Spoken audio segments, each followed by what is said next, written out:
Okay, folks, I think we're pretty much ready to get started. Go ahead and. All right. First off, I want to. We didn't do a Hacker Court last year, but we did it the year before and a couple years before that as well. So we're kind of an evolving cast of characters here. I want to kind of run through everyone. And as I refer to you, wave your hand at the crowd or something so they know who you are. Our judge tonight is Richard Salgado. He's a former DOJ employee. And can I mention your current employer? Okay, he currently works at Yahoo as their legal counsel. Discovered that you can go into the private sector and make 30, 40 times what you used to make as our court clerk is Caitlin Klein, who holds the record as being the youngest speaker ever. Had a black hat several years ago. She was in here at 8 years old. So distinct thing there. Playing our Samantha Jones, who's going to be a CISO of a company that'll become clear, is Carol Fenley, who's back there. And this is more or less Carol's baby, okay? She's the one that's kind of come up with this whole thing, and it's an illegitimate baby, yes, but nonetheless a baby for her. Next we have Kevin Bankston over here. He's a staff attorney, Electronic Frontier Foundation.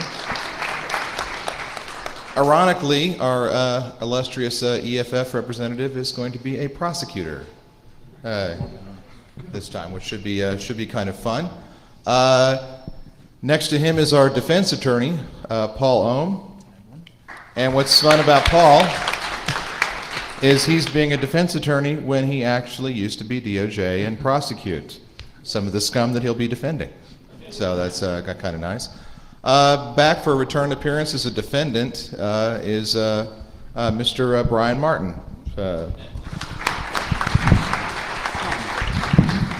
He'll be representing scum tonight. We have Ryan Bulat, who is our reporter that breaks open this illustrious thing. There's Ryan there.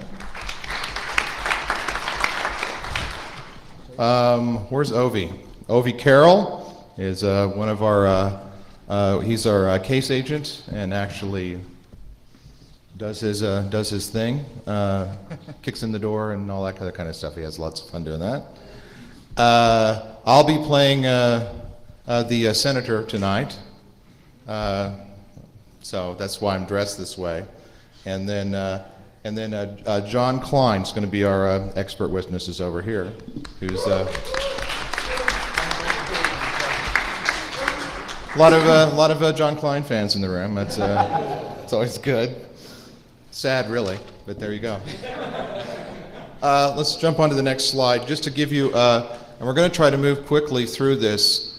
We're going to, this is roughly the order of appearance that we're going to be adhering to. This is a double session, okay? Now we will be taking a break, so you can run out the beginning of the gala and get liquored up and then run back in here. Now one thing we will ask is that if you're able to get 2 things to drink and bring us one of them, that's even better. Or 3, whatever it takes, okay? All right, we certainly would appreciate it, since it will be one of those open bar things. So I think that's pretty much it with the intro, and let's go ahead and call things to get things going. All rise. Hacker Court is now in session. The Honorable Richard Salgado presiding. Thank you.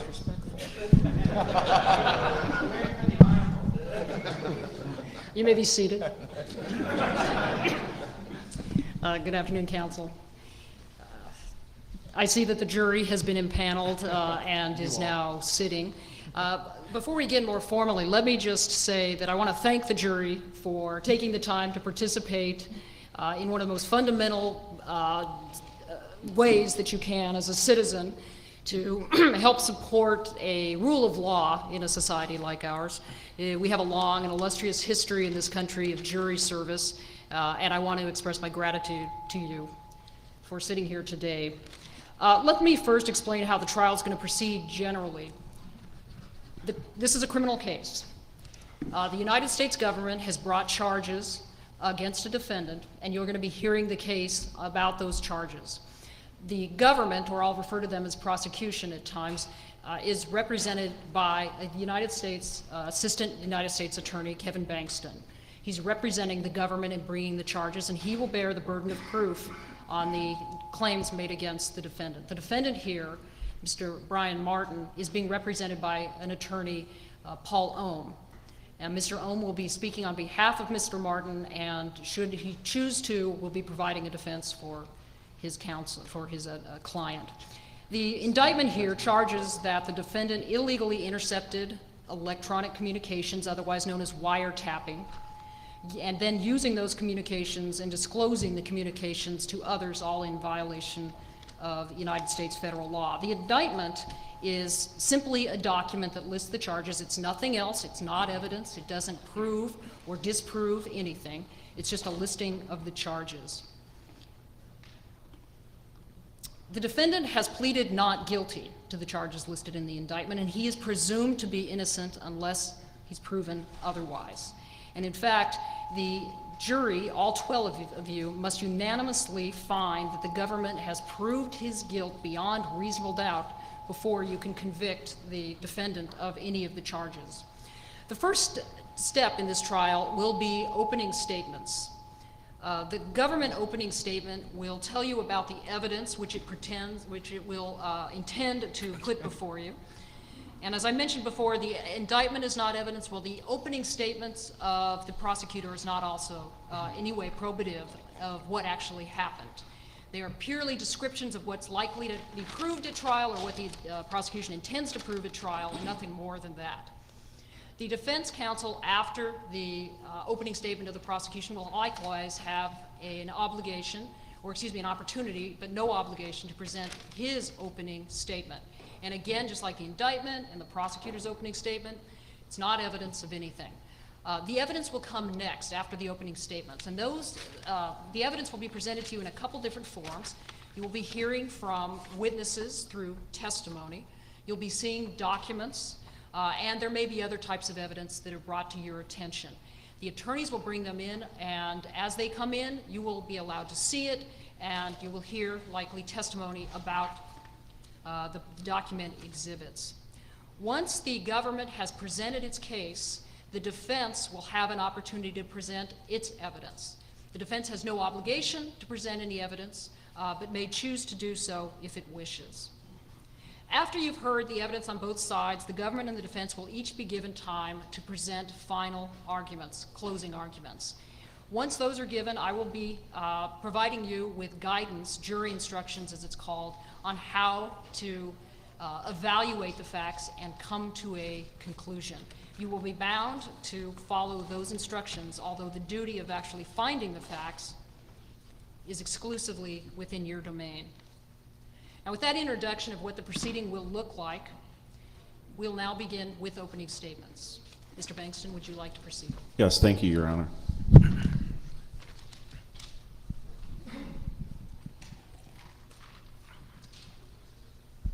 Ladies and gentlemen of this untraditionally large jury. Unfortunately, many communications providers these days have the idea that if it's my network, I can do whatever I like with the communications that I transmit. But they're dead wrong. Federal law makes it a felony to intercept private communications without the consent of the parties to those communications. And that applies to communications providers just as it applies to the general public, not counting some narrow exceptions for interceptions that are a necessary part of maintaining and securing one's network. Put simply, no sysadmin is above the law. And if they're sniffing content, they better have a damn good reason. Now, pardon my French here, but the severity of this crime, the interception of a US senator's private communications, has my prosecutorial blood boiling a bit. Today, you'll hear the story of a sysadmin who broke the law, who, without the consent of any party, intercepted and used and disclosed, in violation of federal law, the private emails of his users, and in particular, some very revealing emails sent by one Senator Damon Gasm. You'll hear from Senator Gasm that while attending a conference of his political allies, the Coalition for Moral Order, he sent 2 rather blue emails with compromising photographs to his young Senate staffer, Kimberly Lovelace. Neither he nor she ever disclosed those emails or photos to anyone else, and yet they appeared in the newspaper, the Washington Compost, only a few days after being sent. Now, you'll hear testimony from O.V. Carroll, the special agent of the Office of Special Investigations, about his investigation into the leak of these photos, how, after several dead ends, he finally examined the network that the coalition's sysadmin, the defendant, Brian Martin, had set up for the conference that Senator Gasm attended. You'll hear what he discovered in that system, a system to which only the defendant had administrative access. There he discovered sophisticated spying software that sniffed the content of all of the conference attendees' internet communications, and in many cases, stored those communications, including the senators, based on a filter of the defendant's own design. You'll further hear how no one but the defendant had access to those communications. Finally, you'll hear from Ryan Bulett, the reporter who published the story, and about his previous relationship with the defendant. Again, the only person known to have access to Senator Gasm's emails and pictures, other than the lovely Miss Lovelace. These are photos of a man, Senator Gasm, that the defendant once held in high esteem for his moral purity, but has now been disillusioned by the horrifying photographic evidence that you will soon see. Taken together, this evidence paints a simple picture that the defendant unjustifiably invaded the privacy of his users without their knowledge or their consent, and in particular intercepted Senator Gasm's emails. Then, enraged by the senator's moral failings, as demonstrated by these aforementioned horrific photos, used them to embarrass the senator and unmask his hypocrisy by leaking them to his friend at the Washington Compost. In sum, this is one sysadmin who considered himself above the law, rifling through the private communications of his users for his own devious purposes. In doing so, he has, as the evidence will show, violated federal law by intercepting, using, and disclosing Senator Gasm's personal emails. Thank you. Mr. Ohm, do you have an opening statement? I do, Your Honor.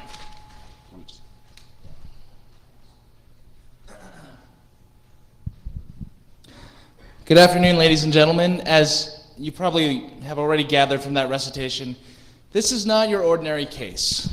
This is an odd case. It's an odd case with some odd people in it. Why are we here today? We are here today because an admittedly very powerful man, Senator Gasm, did something that was very embarrassing.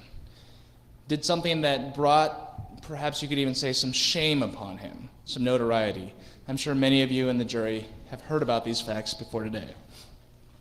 This is a powerful man who, deeply embarrassed, helped move the lumbering, slow machinery of the United States government to find a scapegoat they found. And that person was my client, Mr. Brian Martin.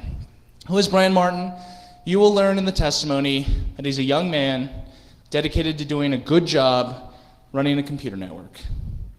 No matter what the government may suggest, he was no lone wolf in his endeavors. His boss's boss, the organization for which he works, told him early on in his employment that it was his job to monitor his network. And this particular organization wanted him to monitor it in order to root out what they saw as the evil of pornography, and he did it well. And so what we're really left to talk about today, ladies and gentlemen of the jury, is who owns your network? Is your network something that you are allowed to run and monitor according to your wishes that are consistent with what your organization wants? And I'm not talking about rogue things where you're trying to root out people having affairs. No, we're talking about if something fundamentally offends your values and your value system, what are you allowed to do with your network? And that's the question. The government has one answer. The defense will present its own answer. It's up to you as the jurors, when you get your charge from the judge, to decide the answer to that question. The other thing I want to focus on is you saw in the indictment that was presented earlier that there are 3 charges in this case. My client, Brian Martin, is accused of intercepting communications of the senator and then using and disclosing them. And I want you to keep those 3 things distinct in your mind the entire trial. The judge will tell you at the end what they mean, but every time the government puts up a witness, ask yourself, does this go to interception, does this go to use, or does this go to disclosure? More to the point, who gave the reporter Ryan Bulett these photos? I think I'm going to come back to you during closing argument and make a pitch that it just hasn't been proven. You are also going to meet people of strong values, people you may disagree with, but this isn't about values. This isn't about whether or not you like or dislike the agenda of the person that's on the stand. It's a fundamental question: who owns the network? Who owns your property? Who can protect your rights? Where are those limits? It's likely at the end of this case, you're going to find that the government and the defense agree more than they disagree about the facts. Pay close attention to where we disagree. Thank you for your service. When you hear the charge for the judge, the case is yours. We appreciate it. Thank you very much. Mr. Bankston, would you like to call your first witness? Yes, Your Honor. We'd like to call O.V. Carroll to the stand.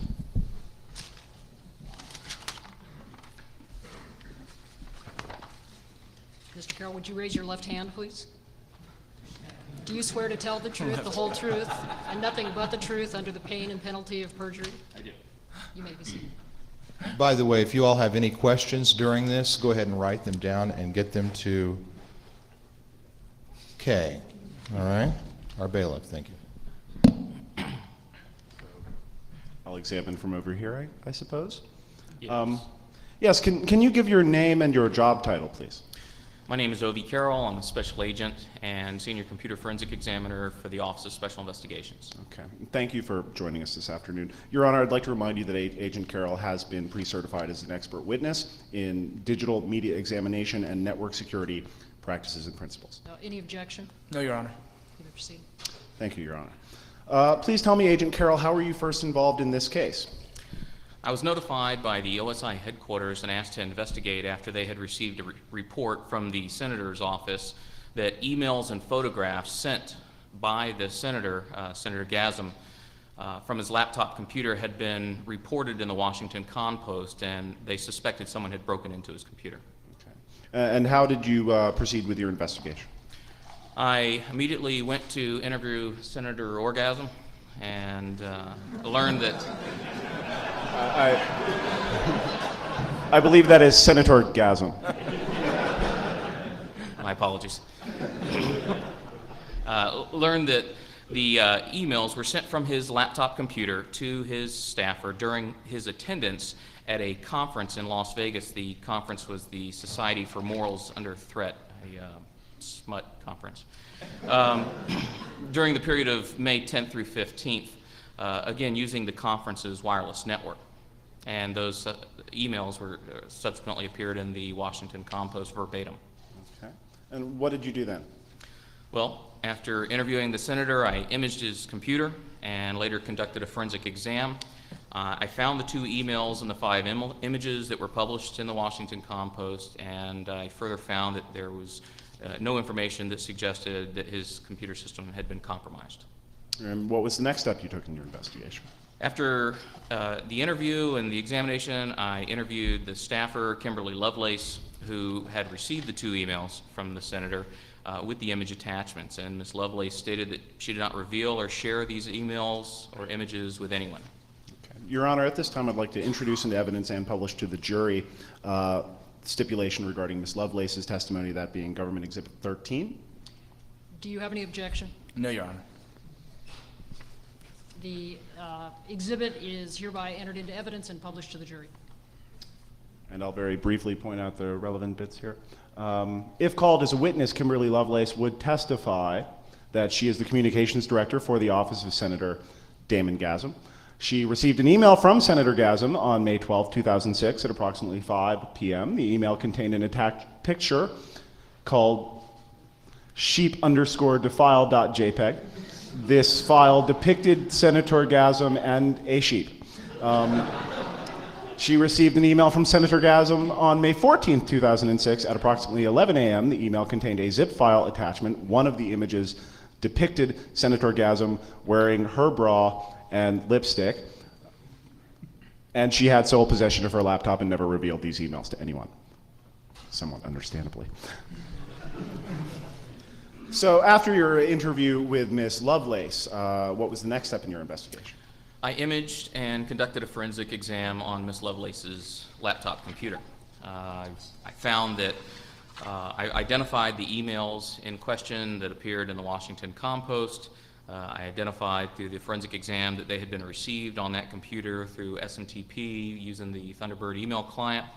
And reviewing the email headers from the two emails, identified the IP address that the email had come from, originated from. I did a lookup on the IP address and identified that the IP was registered to the Coalition for Moral Order, the CMO conference. Other than that, I found no other information that suggested the system was compromised. Okay, and what did you do next? I went to interview the reporter, Ryan Bullitt, and asked where he got the emails from, and he refused to answer. Okay. After corresponding with the reporter, what did you do? I went to the Senate office building and contacted the system administrators, and they consented to allowing me to image all their network servers and all the senators' staff computers. And what did you conclude from that analysis? Well, I found nothing to suggest that any of the systems had been compromised, and subsequently began to suspect that the interception of the emails perhaps had occurred on the Coalition for Moral Order conference network. And how did you proceed after reaching that conclusion? Well, I immediately went to the CMO and contacted the conference CISO, the Chief Information Security Officer. That was Samantha Jones. And she advised there was only one system administrator, and his name was Brian Martin. Do you see that person in the courtroom today? I do. He's sitting right over there in the defendant's chair. For the record, the witness did identify the defendant. The record so reflects. Thank you, Your Honor. They were very cooperative. The CMO was very cooperative and willing to consent to allowing us to search, but they cited company policy requiring us to obtain a search warrant, of which I did. Okay, and once you obtained a search warrant? Went back to the network, or to the CISO, contacted her, and then imaged all the servers. Found that they had a small network with six Cisco, or a small Cisco network with 6 servers and a small wireless guest network for their conference attendees. Okay. If you could perhaps, actually, where is the evidence binder? Do we have the evidence binder anywhere? Just that imaginary pile to his left. Okay. Could you flip through that imaginary pile, please? There you go. To tab 1. Can Yes. you identify that document, please? That's my forensic report. Okay. Your Honor, we'd like to move into evidence the forensic report, Government Exhibit 1. Any objection? No objection, Your Honor. The exhibit has been admitted into evidence. Okay. And what did your examination reveal? Well, I imaged the 6 servers and examined the switch configuration and began my analysis, and my attention quickly focused on the main network server, a Solaris 9 system. Mm-hmm. And your examination of the Solaris 9 system? well, I reviewed all the system binaries and verified that they had all were legitimate system binaries, and they all matched known good binaries and had not been modified or Trojanized. How did you confirm that they had not been modified or Trojanized? I verified an MD5 checksum on the system with clean, known Solaris binaries. Okay. Was there anything else notable from your examination? Well, I examined the root shell history and discovered that someone who was logged in as root had run a command called moral decency from that was located in the ops local bin directory. Okay. Moral decency. Are you familiar with this command? No, No, but I did discover that it was a script containing 3 commands, a snoop, chaos reader, and flesh reader. Okay, I'm a simple country lawyer, so you'll have to step me through this, please. What is Snoop? Snoop is a built-in Solaris package sniffer that is run in promiscuous mode. Okay. Actually, let's back up and let's go ahead and let's see. Could you flip to tab 2, please? And do you recognize that document? I do. And what is that? That is my results from my exam. Okay. Government moves to for the admission of Exhibit 2, Government's Exhibit 2. Any objection? No objection. Publication to the jury. Can the witness see? Can the witness see the slide? Okay. Yes, I can. So I'm sorry. Could you repeat your answer? What is Snoop? Snoop is a built-in Solaris package sniffer, which was run in promiscuous mode. Promiscuous mode. Does that mean that the sniffer can see all of the traffic? Well, no, not necessarily. Typically, on a switched network, you can only see traffic destined for your particular computer. But when I examined the switch, I discovered that someone had mirrored the main uplink port spanning all the ports so that they could see all the traffic on the entire network. All of the traffic. Okay. Can you please describe the second step in the script? You mentioned chaos reader. And before you do that, could we would move to admit Exhibit 3, Government's Exhibit 3, and publish to the jury? Any objection? Nah, go ahead. Perhaps for the court's edification, you could perhaps describe what Exhibit 3 is and have the witness Certainly. lay some foundation. Could you please turn to tab 3 in your imaginary binder and identify Next slide. the document? Next slide. Yes, that's the switch configuration showing that they had mirrored the main uplink port and that they could see, by doing that, it was routed to this computer system that could then see all the traffic on the entire network. Okay. And next, could you please flip to tab 4 in your imaginary binder and identify that? I think we're going to probably suspend the rules of evidence for a moment.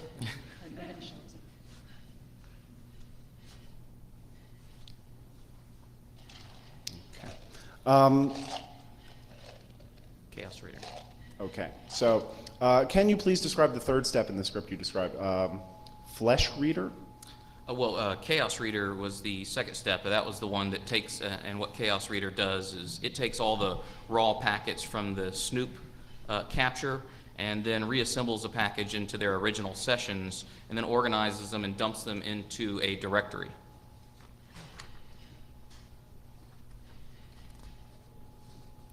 And What, if anything, did you find in the Chaos Reader directory? I actually found hundreds of files, but I focused on the files between the date of May 11th and May 15th. And in addition, I had found the 2 emails and the 5 images that match the images that were published in the newspaper. Okay. Could you please look at tab 5 and please describe the document there?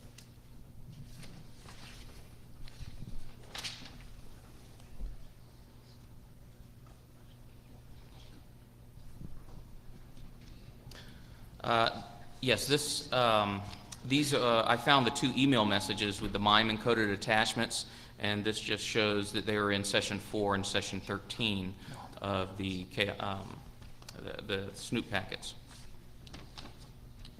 So what I did is I decoded the MIME attachments and discovered that the first email had 1 attachment, and the second one had 4 attachments that were included in a zip file. Okay. I believe now is the time we will take a look at those photos. I would like to warn the jury these may be somewhat disturbing. I believe PETA also has a ongoing litigation. Goodness gracious me, oh my. But before we slap you in the face with these, I'd like to ask the witness, did you find any indication as to the author of the Flesh Reader program in the code? I did. It was the system administrator, Brian Martin. I found the source code on the computer system itself, had his information in it. Thank you. Okay, flipping to tab 6. Could you identify? Oof. One of the images. Are you certain? I believe it may be one of the emails. Was it the email? Oh, tab 6 you said. Gotcha.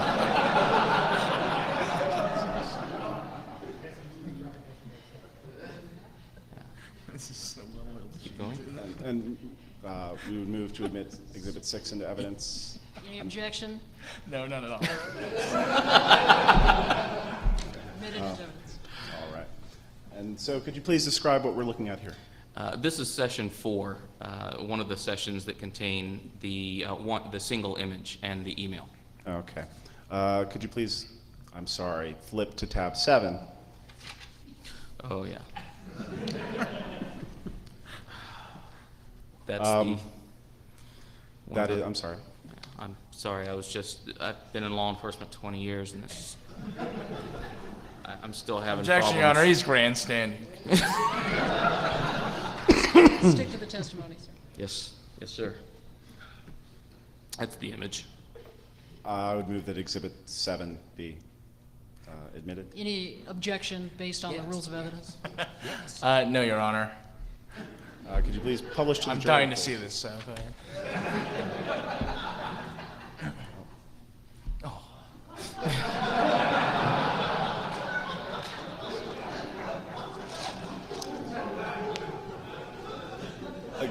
Again, the prosecution apologizes that you have to see this. There are sick bags at your feet if you need them.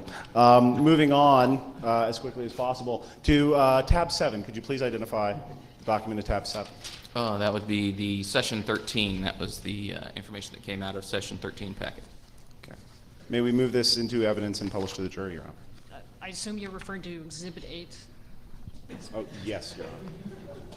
Any objection? If it gets that photo off the screen, Your Honor, Right. we would like you to do that, please.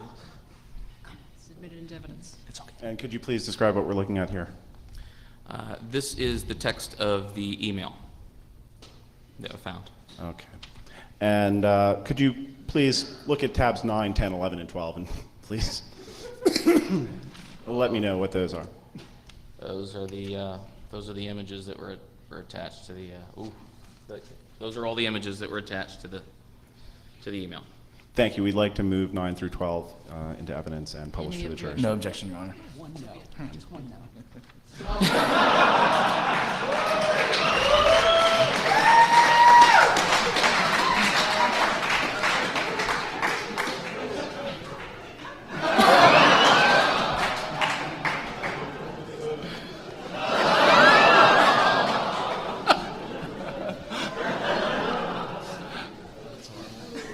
I think that's enough. Thank you. So, Agent Carroll, do you have any idea who ran this program that collected these emails and photos? Well, Snoop would need to be run with administrator privileges, so someone with root access. Okay. Could you verify how administrative access to the machine was defined? Well, I reviewed the system, the Etsy default login file, and determined that root could only log in from the local console. Could an administrator gain root access using other methods? Well, the administrator could gain root access using other methods, like he could log on as himself and then SU to root. SU to root. Yes. Again, a simple country lawyer, but I'll let that pass. Can you determine who SU'd to root? Well, after examining the varlog SU log file, I determined that the only person that ever SU'd to root was a person using Brian Martin's login. Okay, thank you. No further questions. Do you have any questions, Mr. Rowan? I do, Your Honor.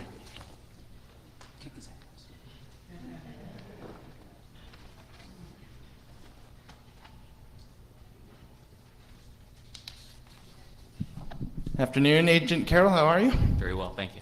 If you could turn back a page in the thing that's not a script in front of you, I'd like to cover a question. So you talked about Snoop, and you talked about Chaos Reader, but there was this third thing, Flesh Reader. Yes. So could you describe what did FleshReader do? FleshReader is a homegrown program that I found the binary and then the subsequent source code. And what it does is it scans a directory of Chaos Reader dumps and then looks at the files and any of the images and does a color gradient analysis. And if it determines that an image has a certain range of colors, it flags it as pornography and then saves it in the Chaos Reader file. If it doesn't, it deletes the session file. Okay, thank you. Now, let me just make sure I understand the forensic process that you went through here. So the first thing you do is you drive up, you kick down the door, presumably, barge into the server room, and you turn off all the machines. Is that correct? No, of course not. Oh, so what do you do then? Well, we collected volatile data first before we Okay, shut the system down. And what do you mean volatile data? Could you explain to the jury? Well, this would be capturing all the data that runs in memory. Okay, and then could you just briefly describe the commands you ran? And in particular, I'd turn your attention to page 23 of Government's Exhibit 1, which had previously been admitted to the evidence. Your Honor, I'd like to publish page 23 to the jury. It has been done. Okay, thank you. That's pretty quick. So if I understand this correctly, volatile memory reflects the data that was in memory as opposed to what was on the disk. Correct. And it's possible, in your expert opinion, that there was something in volatile memory that wasn't on the disk. Is that correct? Well, it's possible. That's fine, thank you. And you checked the disk, correct, for Trojans and backdoors. I believe that was your testimony. Is that correct? That's correct. So is it possible that there could have been a Trojan hidden in volatile memory?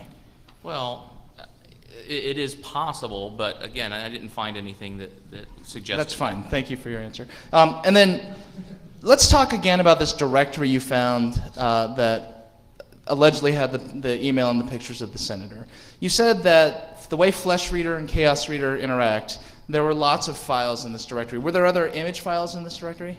As I stated, 100 or so, yes. Okay, did you look at any of these other image files? I Did you did. open them up? I did. Did you look at all of them? I did.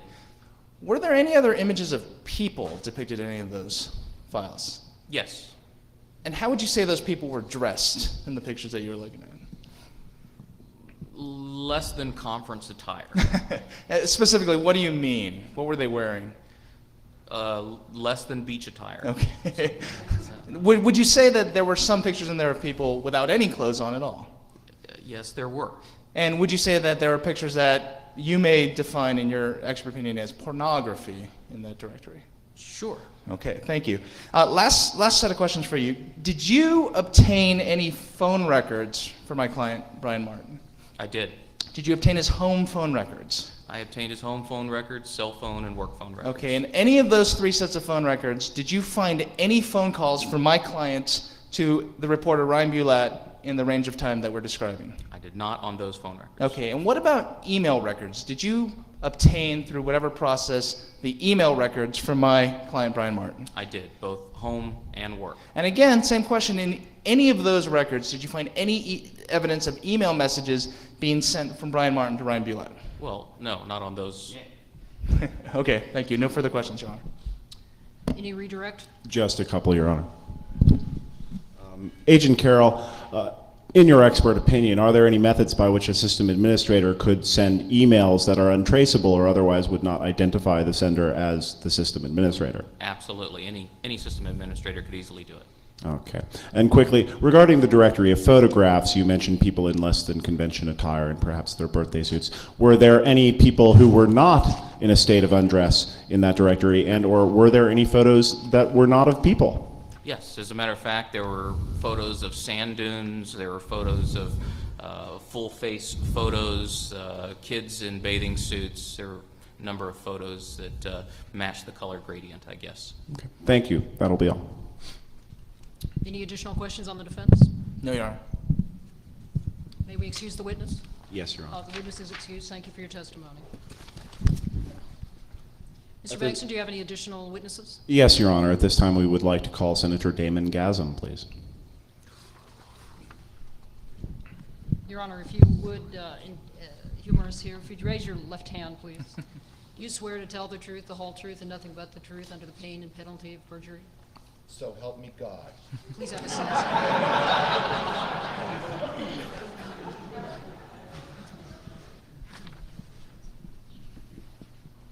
Good afternoon, and thank you for being here. Could you please state your name and your occupation? Yes, my name has been pronounced horribly during this. I want to correct that. It's actually a Creole, French Creole name. It's not pronounced gasm, which is somewhat offensive. It is Jism. That's how it's pronounced. My name is Senator Damon Jism. I am a 4-term senator from the great state of Texas. I'm from Southern Louisiana. Haven't heard that name before. Are you familiar with the organization, the Coalition for Moral Order? Yes, I am. I've been behind them ever since they formed 10 years ago, approximately 10 years ago. Did you attend the Coalition for Moral Order, the Coalition for Moral Order's SMUT conference in 2006? If you're referring to the Society's Morals Under Threat conference, Yes, then yes, yes, I Senator. did. That's actually, we pronounce it smoot, is how we pronounce that. I see. I'm so sorry. Smut for- would be offensive. Pardon me, Senator. I wanted to see if you recognize a few of the exhibits that have been admitted to into evidence. Could we show Exhibit 6, please? Do we have to show? I'm afraid we do need you to authenticate these. Please show exhibits. Okay.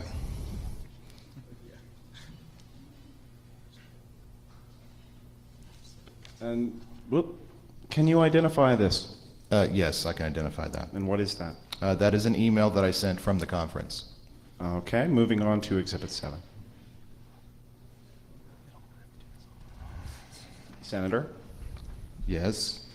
can you identify Exhibit 7? I realize this may be very embarrassing for you, but it must be done. Yeah, I recognize that.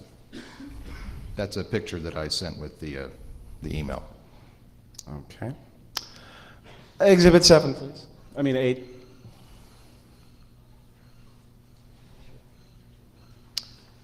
And this right here? Yes, that would be the second email that I sent from the conference. Okay. I won't make you read that. Could we move on to Exhibit 9? Do you recognize this photograph? Yes. And could you describe it to me? It's a photograph of myself wearing my staff member's bra. Where's your wife, Senator? It's okay, Brian. Where's the wife? It's okay, Brian. You'll Control have a your chance. client, Mr. Rowe. I'm sorry about that, Your Honor.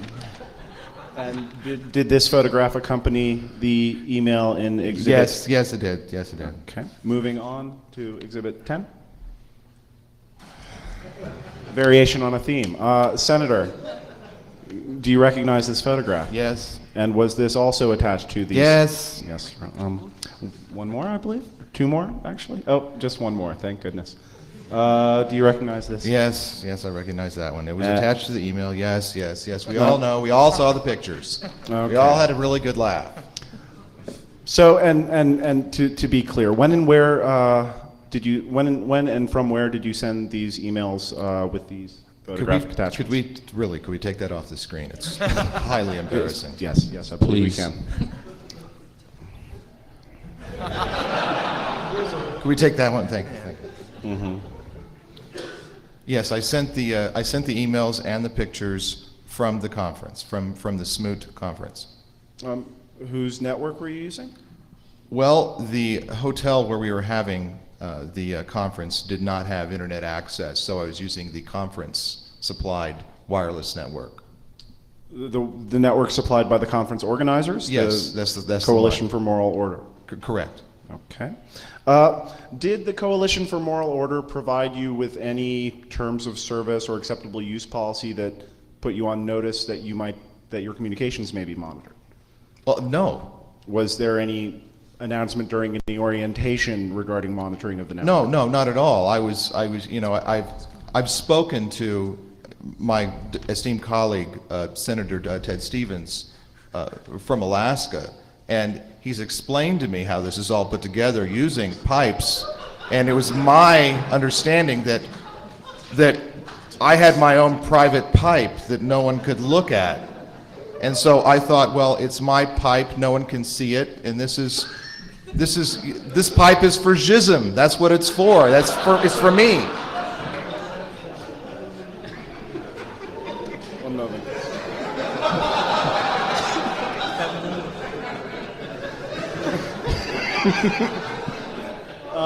Thank you, Senator Chisholm. Jism. Jism. Jism. It's a soft J. Were you in any way notified that the network may be monitored? No. Did you consent in any way Of to having your course not. communications monitored? No, of course not. Of course not. As to the emails and photographs that you just identified, did you send those to anyone other than your staffer, Oh, Kimberly of course. Lovelace? No, of course not. Of Have course you shared those files with anyone in any other way? not. No, not at all. Okay. Did anyone have access to your laptop in the time between when you sent those emails and when they were reprinted in the Washington Compost? No, I actually kept my laptop with me at all times, and even when I was asleep, I kept my laptop under my pillow. Okay. Moving into a more personal area, how has the disclosure of these photos and emails, the publication of these in the Washington Compost, affected your life, whether personally or professionally? Personally and professionally, it's affected me both ways, both personally and professionally. I mean, right now, it's been terrible. I'm now going through my second divorce, thanks to all this coming out. In that, I'm going to have to, sell the house in the Hamptons. I'm going to have to sell the house back in Texas. I'm going to have to sell the yacht, my proud yacht that I'm so proud of, the SS Abramoff. That has to go, because I've got to sell that. I mean, it's been terrible. And of course, we're coming up on midterms, and things are looking rough for us. And so, it looks like I may actually lose the election. And there'll be some Democrat taking my place in the Senate. It's terrible. It's been completely awful. And my membership to the country club has been revoked, and the CMO they said that I can't attend the next SMOOT conference. We have a very large conference coming up in January in Washington D.C. A SMOOT conference. We usually use the French pronunciation of that as well, which is schmoo. So I'm not going to be able to attend ShmooCon in Washington in January at all. Okay. Thank you. I know this was very difficult, but I have no further questions. Do you Yes. have any cross-examination? Yes, Your Honor.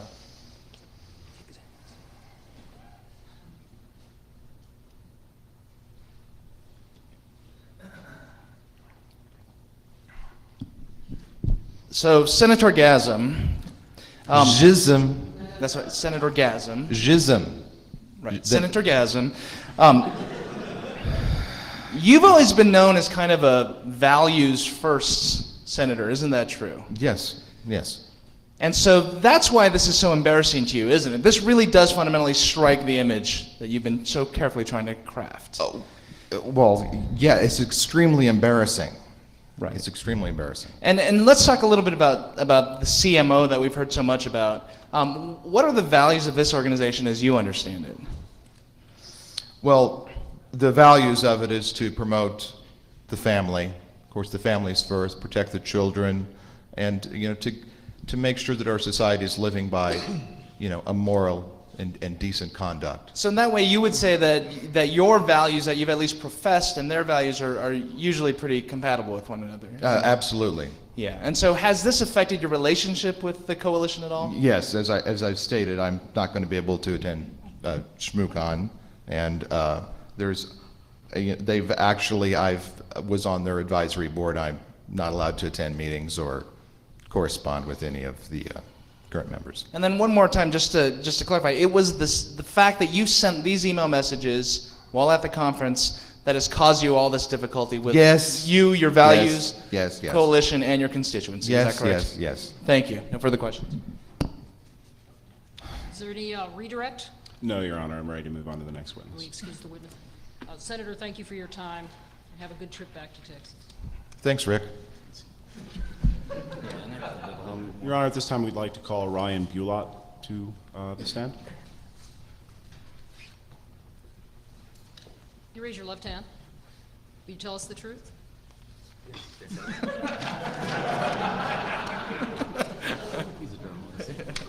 Good afternoon. Could you give your name and occupation, please? Yes, I am Ryan Bulott. I have been a writer for the Washington Compost for 3 years. I report on the hot topics in the D.C. area. Hot topics, I see. Could you turn to tab 15 in the imaginary binder, please?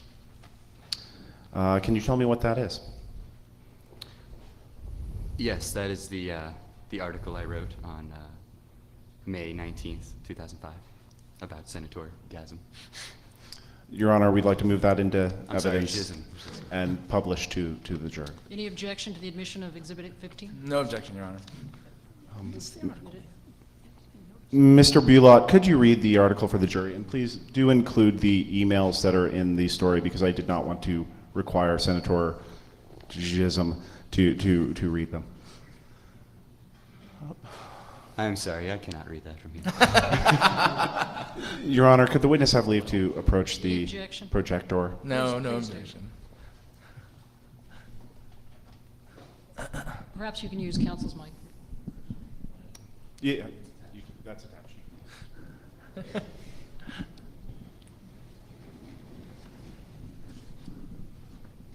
Exclusive. Senator Gasm's slip is showing, and a lot more. The senator, known for his Values First platform and sponsorship of the Campaign for Moral Order, apparently let his hair down behind doors. In exclusive emails and photos received by this reporter, the married senator was revealed to be having kinky sex with a staffer and a sheep. The staff member, 19-year-old Kimberly Lovelace, is the communications director for the office of Senator Damon Gasm, and confirmed receiving the emails from the senator while he was attending the Society's Morals Under Threat conference, sponsored by the Coalition for Moral Order. Several of the images, which are too inappropriate for a family newspaper, revealed the senator in a cross-dressing romp with Miss Lovelace. The unedited content of one of the emails is follows. I have been thinking of you. See what happens when you are not around, semicolon, close parentheses. Were there any pictures published with this news story? I'm sorry, repeat the question. Were there any pictures published with this news story? No, this is a family newspaper. We could not reveal such images. I see. Okay. Mr. Bulott, are you acquainted with the defendant, Brian Martin? Yes, he is an acquaintance of mine. How are you acquainted with him? Well, he has been a fan of my writing for some time, and we exchanged a few emails regarding some of my writing. Mm-hmm. And how did you receive the emails that were printed in your story? From an anonymous source. A source sent them to you? Yes, yes. By email, I suppose? Yes, by email. Did the defendant send you these emails? An anonymous source sent me these emails. No, I'm sorry. Did the defendant, yes or no, send you the emails that were published in this story? I have been directed by my counsel at the Electronics Frontier Foundation to... Bastards.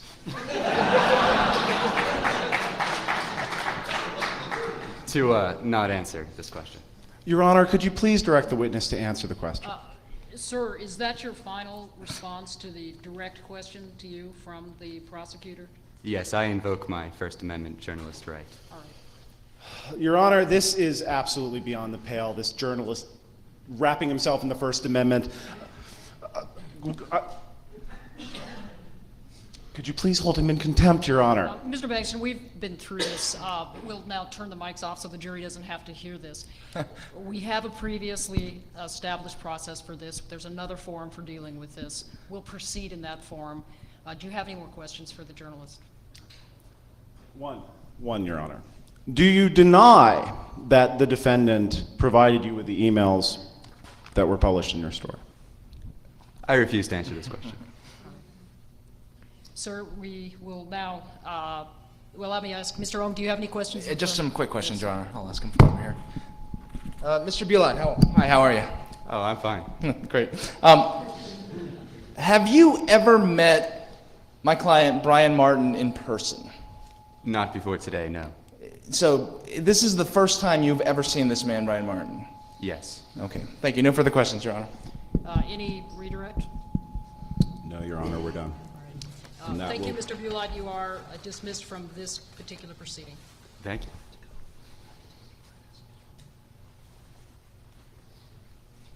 Mr. Bankston, do you have any additional witnesses? No, Your Honor.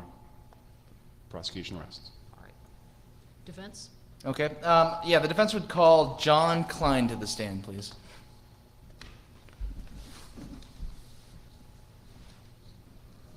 Raise your left hand. Do you promise to tell the truth, the whole truth, and nothing but the truth under the pains and penalties of perjury? I suppose if I have to. You do, sir. Please be seated. Mr. Klein, afternoon.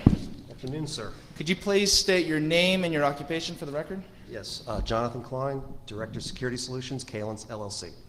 And, Your Honor, I will remind you that we've prior stipulated this, Mr. Klein as an expert witness. So noted. Thank you. Did you perform an examination of the Solaris 9 machine? Yes, I did. Forensics exam on the disk and on the volatile memory. And if you turn to tab 73 times pi, do you recognize this document? Yes, that's my forensics report. Okay. And Your Honor, I would move that into evidence. Any objection? No, Your Honor. Submitted. Okay, now, Mr. Klein, could you please tell the jury what it is you found on the Solaris 9 machine? I found evidence that a hacker had installed a backdoor on the system. Okay, and then... Objection, Your Honor. This is wholly irrelevant, and this is far beyond the scope of the expert disclosures. This was not reflected in the report that we were All provided right, all right. with. One moment. Let's not have any speaking objections in front of the jury.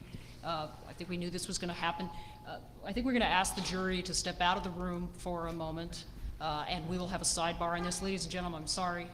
This happens sometimes. It's between the lawyers and the judge, and the bailiff has now removed the jury. So please step forward. Someone's actually leaving. Mr. Bankston, would you state your objection, please? Your Honor, the forensics report that we were provided in a timely manner includes nothing about any kind of backdoor from any hacker. All we have are supplements to the report that were provided to us only this morning, which we haven't even had time to review. This is wholly prejudicial and far outside the scope of his expert disclosures. Mr. O? Your Honor, now that the jury is out of our presence, may I offer that we present a proffer of the evidence that we're going to present, and I think you'll see that it's well within the scope of our timely disclosures. Let me ask you this. Have you made any disclosures on the defense expert? Absolutely. So we timely complied with the rules, and we, within the time limits specified there, turned over the exhibit with the expert report, and we supplemented those 24 hours ago. 24 hours ago you supplemented? Yes, but it was just an expansion of what we had said in our earlier report. All right. Do you have any objection to my hearing what the expert would testify to if would be allowed? Of course not. All right. I'd like to hear that so you can somewhat dispense with the rules of evidence here. Okay. I'd like to understand through your witness what it is you would have the jury hear. Great, thank you. So, Mr. Klein, because the jury's no longer in the room, I'm going to have you speak to the judge and let him know what you would testify to if we're permitted to present this testimony. So what did you find on that Solaris 9 machine? So the first thing I started looking at was the volatile data collected by Special Agent Carroll. I'd like to request Defense Exhibit 1, please. Yeah, and we're no longer moving into evidence, but if we could present I'd like to Exhibit 1. see Defense Exhibit 1. So this is the output from an Nmap run from another machine against the Solaris 9 machine that Agent Carroll had run. And in this particular case, it's looking at TCP connections from ports 1 to 65,535. We're looking for anything that is going to be opened or is answering. Well, as a federal judge, I'm very familiar with Nmap. So, in other words, Your Honor, what we're looking for is everything that this computer is listening to with respect to an outside connection. Okay, and then what did you do next? So if please go to Defense Exhibit 2. So the first thing I started to do was eliminate all the ports that I would know about. So in this instance, I ran a netstat command and I grepped for anything being listened on. So these are all of the ports with which a process is listening for a connection from the outside. I was able to cross-reference all of these ports against known services in the INET SuperDaemon or within standalone services. And So again, these just to were ports that I clarify, identified. and to clarify, this, you weren't running these live commands on machine. This was the output collected of what by Agent Special Carroll did. Agent Carroll, Okay, yes. thank you. And what'd you do next? So I ask that you go to Defense Exhibit 3, please. So in this case, now I looked at the remote procedure calls. These are registered programs on the machine using the port mapper associated with Solaris. So these are services that are registered in a different mechanism than the INET SuperDaemon. And I correlated all of the ports that were being listened to based on RPC and removed them from the list. And next, what did you do next? Well, so that left me with port 33003 as the only port I couldn't account for. Okay, and so how'd you proceed from there? So I looked through the system to see if I can find any reference to port 3303, and if the clerk would please move to Defense Exhibit 4. I was able to find that 33003 was defined in Etsy Services as a registered service called DBServe. Okay, and what'd you do next? Well, so at this point, I wanted to look at all open file descriptors on the system to see if I could figure out what was associated with 33003. So using the data collected by Agent Carroll, I looked at the LSOF data, and that would be Defense Exhibit 5. So as you can see in Defense Exhibit 5, there is a connection being listened on DBServe, which translates to 33003. The name of the program is SQL data, and the process ID is 1883. So what that tells me is there's a program running on the system called SQL data, and at the time the system was running, it had a process ID of 1883. If the clerk would please move to Defense Exhibit 6. This is additional LSOF data, and what I found interesting was that some of the libraries being used by SQL data involved network programs. And I find that kind of strange for an SQL data program. In fact, I found the whole idea of an SQL data program to be kind of strange. To me, that seems like it should be a data file, not a program. So what did you do to investigate this idea you had? Well, so I started getting very suspicious. So the first thing I wanted to do was I wanted to find this SQL data. So if we could please move to Defense Exhibit, I'm sorry, yeah, we want to move to Defense Exhibit 7. I wanted to see what process 1883 is. Now, what really struck me funny is if you will look at the bottom of the slide, process ID 1883 is user sbin vol-d, which in Solaris is the Solaris volume manager. It handles all requests for removable media to be mounted and unmounted from the system. So again, I found this rather strange since I was looking for a program called SQL data and it was calling itself user sbin vol-d. That is not normal. Okay, and so what'd you do to investigate? So now I'm really getting suspicious. I want to find this file. So if we can move to Defense Exhibit 8, I used the find command to search through the entire system looking for any reference to SQL data. So at the top of the exhibit, you'll notice the find command grepping for SQL data, and I found one instance, opt local SQL data. I proceeded to do what's called a long listing on that command to determine what its permissions were. And if you will notice, it's read, write, read, read. The interesting thing about this is that for a program to execute on the system, it must have execute permission, and if you'll notice, execute permission is missing off that file. Okay. I further looked in this directory by doing a long listing and looking for every file in that directory. I found an additional file, SQL clean, which is an executable program. You'll notice at the bottom, I did an ls-a at. Now, in Solaris 9, the concept of an extended file attribute was added, similar to what Microsoft uses as extended attributes on Microsoft systems. And if you will notice in the first line, after the end of the directory entry, there is an @ sign. What that indicated to me was there was an extended attribute associated with that directory. Okay. Now, the one problem with trying to find this is that the tools looking for extended attributes don't run consistently in a Solaris system. So if you're not careful, it's very easy to miss this. But as such a qualified expert, you were careful, I imagine. I was very careful Thank with you. this, yes. Okay. So I have some very strange circumstances here where I have SQL data that's not really a program, and I have an extended attribute on the directory. I decided I needed to start digging further. Okay, and so how did you do that? So I started looking through the system, looking for anything, any file associated with SQL data. And through my examination, I found a cron job referencing SQL data. If the clerk would please move to Defense Exhibit 9. If you will notice at the bottom, this is an entry for a cron job, which says run every hour, opt local SQL clean / opt local SQL data. What did this tell you? Well, what it looked like to me was that every hour, this SQL data file in this SQL directory was being cleaned, maybe old data that needed to be compressed out. Looked fairly innocuous. I would say anybody looking at it would say there's nothing wrong with this, but since I saw the extended attribute on the SQL directory, I decided to examine it further. Okay. So, I'm sorry. Go ahead, how did you do that? So I got suspicious of the SQL clean binary. So if we could please move to Defense Exhibit 10. So within the Solaris system, within Sun Microsystems, Sun Microsystems maintains what's called a Solaris fingerprint database.